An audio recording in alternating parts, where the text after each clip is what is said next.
Loss. Written by Cherubial 1, also known as TC1. Read by Daniel Million.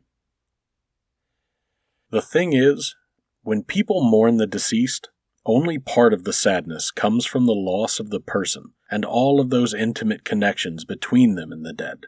The larger part, sometimes overwhelmingly so, come from the loss of the potential future.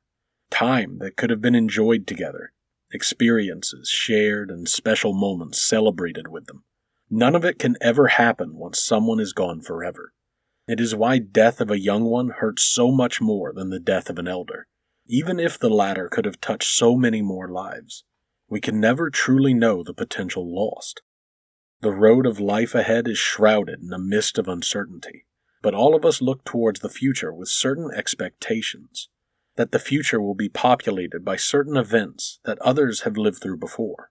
And we also look forward with hope, unwavering hope that good things are to come for our loved ones, that life will be pleasant for them, and that whatever plans they forge come to fruition. How strong is that hope for the coming year, or the next decade, or a whole lifetime? What about the hope for the potential future of a whole civilization? They called themselves the final generation, the ones that lived on this planet until a mere half-century ago.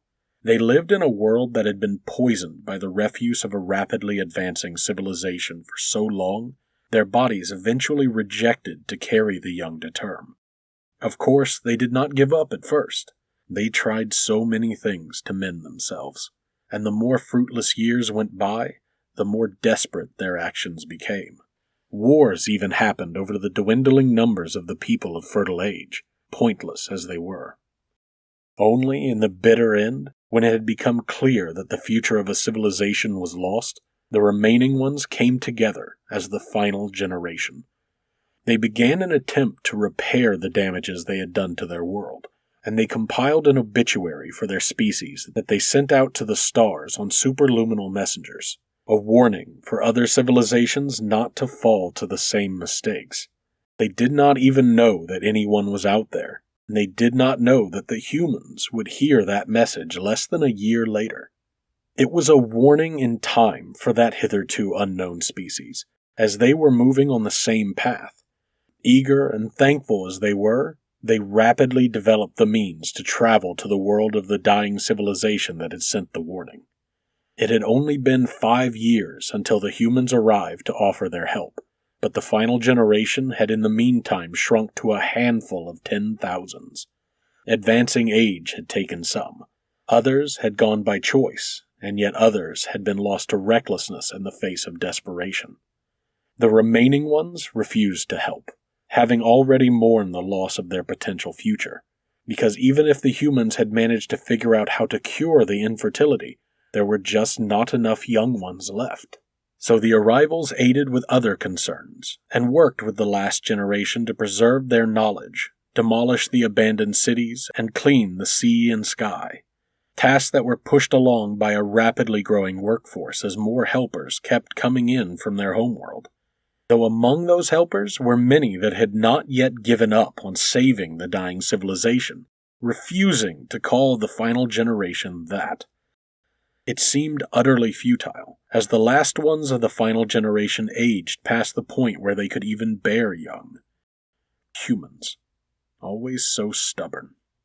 Eventually, they found a way to make the physiology of their females compatible to gestate the young of another species. It was a fluke, actually, the result of an idea bordering on insanity and the resilience of their own biology.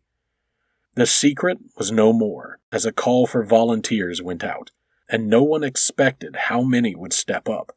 There was not a single spot empty through all levels of the trials, and in the remainders of the final generation, a tiny flicker of hope was reawakened. It was then a frantic race to create the facilities and technologies necessary to begin the process that would take many years, intense work, and selfless sacrifice. I cannot put into words the intense determination displayed by each and every volunteer, scientist, engineer, and worker that had been part of it. As the last ones of the final generation lay dying of age, The first ones of us to be born from the human mothers were rushed to them. The flicker of hope had turned into a blaze when 2 generations came together that were further separated than any other had been. As the final generation touched the hands of the first infants of their species they had ever seen, they glimpsed through their tears the promise of a new future, and knew that their painful name now rang untrue. We may not remember the people of our species that came before us, but we took our first steps on the same soil. We spoke our first words in the same language, and we grew up hearing the same stories. My mother made sure I would live and learn the culture of my species and take the same roots as the ones that had come before. But of course, I also grew up human, an experience I share with my generation. For us, our worlds will now forever be intertwined through a parental bond that spans a divide that should biologically be impossible to cross. Humans are not only allies and friends, but our mothers and guardians.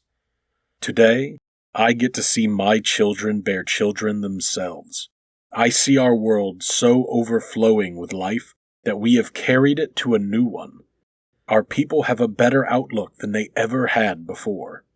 So today, thanks only to the stubbornness and compassion of those volunteers, we come together to merely mourn the loss of our people instead of the loss of the future of our civilization. Loss. Written by Cherubial 1, also known as TC1. Read by Daniel Million.